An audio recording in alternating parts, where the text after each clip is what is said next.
Hi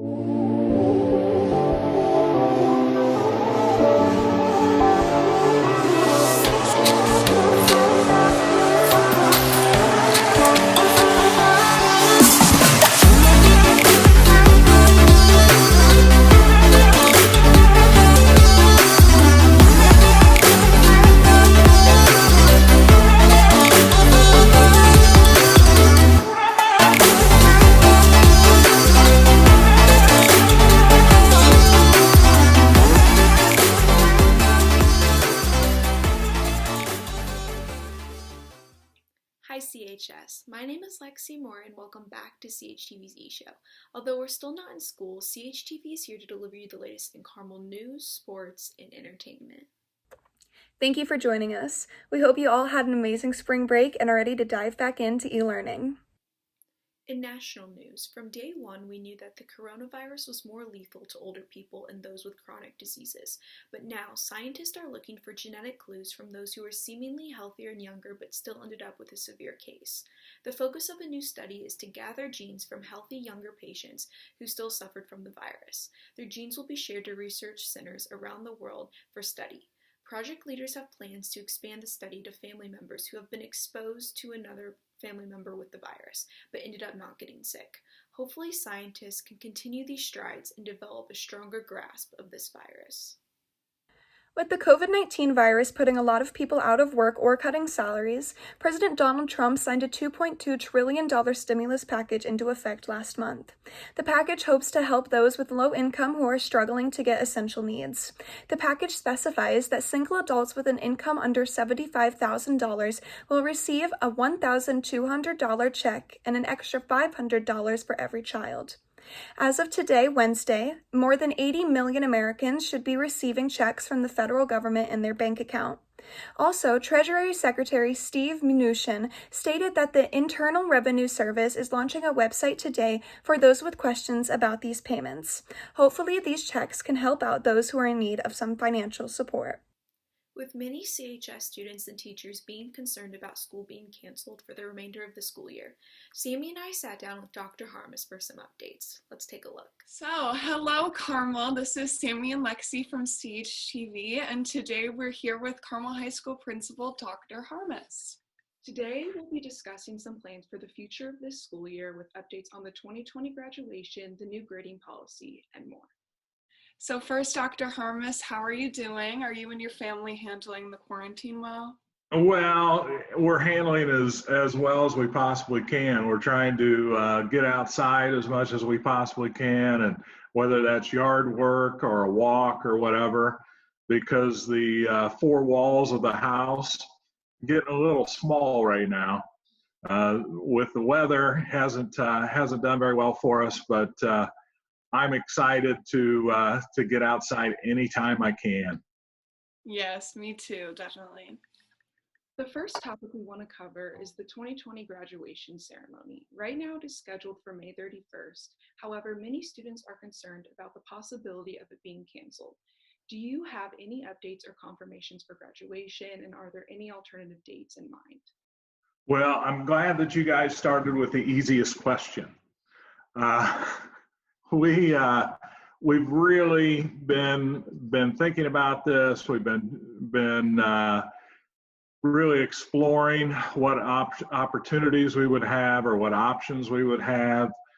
We've talked to, as a matter of fact, I just got off a Zoom call with the MIC principals and talking about the possibilities of what they're going to do and so forth. We're going to put together 3 different plans. And believe me, it's made Mrs. Skeens-Benton's life a little bit more difficult since she's in charge of graduation, but she's doing a great job with it. The first plan, of course, would still be having it at the Coliseum on the 31st. We would nothing else, nothing better to have it right on the 31st, which would be awesome. What we call Plan C, and I'll get to Plan B, that was Plan A. Plan C would be a virtual graduation. Matter of fact, she's working on that right now. It would have speeches, It would have every one of the seniors' pictures with their names announced and so forth. One of the great things that is going to be coming seniors' way soon, I say soon, mid-May, will be caps and gowns that you're going to be able to keep. That way you can start getting pictures with your family or do whatever you need to do. We understand that we don't know the parameters at this point. I mean, truthfully, we need to be socially responsible. We need to make sure that we do this the right way. So that comes to Plan B. And Plan B, we're still working on. Plan B would be one where we're still working with social distancing. We're doing what is socially responsible, but it probably won't look like a regular graduation.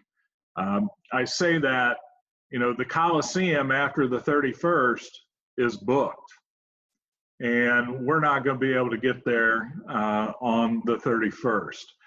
If we do the virtual graduation, that will be shown via Facebook Live on the 31st at 2 p.m. when we were supposed to graduate. My hope is that I get to see every smiling senior's face. I don't know if we'll be shaking hands or doing the elbow thing or whatever we're going to do. But everybody at Carmel High School wants that to happen. I'm just not sure it's going to be possible. As we get, if we postpone this to June or July, and if for some reason, socially we're able to get together, but we're also, and something else breaks out, then we have to go ahead and cancel. And one of the things we don't want to do is cancel graduation in one form or the other. So those are the 2.5 plans, I guess you could say, at this point. And we'll keep on working on those and making sure that you guys get that information. Now let's toss it over to Garrett Drake with a sports update. Thank you, Sammy. Good morning, Greyhounds. This is Garrett Drake with your CHTV Sports Update. In national sports, the NBA will begin their first ever horse challenge live on national TV. 8 competitors will be featured in the event, including favorites Chris Paul and Trae Young. They entered the quarterfinals this past weekend. 4 games of horse took place, with Chauncey Billups, Mike Conley, Zach LaVine, and Allie Quigley all advancing to the semis. Billups will take on Conley, and LaVine will go head-to-head with Quigley as the NBA looks on, with hopes of inventive trick shots and crazy dunks. The semifinals and finals will begin at 9 p.m. on Thursday on ESPN. In local sports, almost every school and university across Indiana, including Carmel, lit up their stadiums on Monday night to honor the North Central Athletic Director Paul Logan.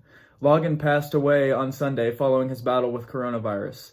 The North Central icon spent 31 years at the school in various positions, but he will most be known for his passion for high school sports. Logan was one of the most consistent faces of Indiana high school athletics, and his efforts at North Central impacted many other high schools across the state. That's all I have for your sports update. Now back over to Lexi with some local news. Thanks, Garrett. In local news, Purdue pharmacy students are graduating early so that they can help in the fight against the coronavirus. This move allows 144 students to pursue their licensure exams early, to step up to the front lines. School officials said that they have already gotten reports from local health systems concerned about possible absences due to pharmacists with the virus. The Indiana Pharmacists Association asked that all Hoosiers use drive-through or delivery options when getting prescriptions if possible. Attention senior Greyhounds, if you pre-ordered a class of 2020 yard sign, you can pick it up today until noon or tomorrow from 4 to 7 p.m. Upon arrival, drivers should text the car color and their student name. The sign will then be put in your car. Seniors, a second and final opportunity to order yard signs starts this Friday through next Tuesday. Look for a link to be emailed, posted on Twitter, and at the CHS website. Now CHTV would like to wish a happy birthday to the following Greyhounds: Counselor Chris Harmon, Bryce Beery, Sarah Boucher, Mitchell Carpenter, Alexis Custer-Tope, Adam Davidson, Charlie Gans, William Garner, Jack Gillihan, Andrew Green, Matthew Johnson, Amber Peets, Anaya C., Susie Soderstrom, and Michael Walker. Happy birthday, guys! In entertainment news, many celebrities are speaking up on the coronavirus pandemic and doing their most to influence others and spread positivity. John Krasinski, star of The Office, and David Ortiz, former Boston Red Sox player, joined this movement. The two went to Beth Israel Deaconess Medical Center in Boston to surprise nurses and respiratory therapists.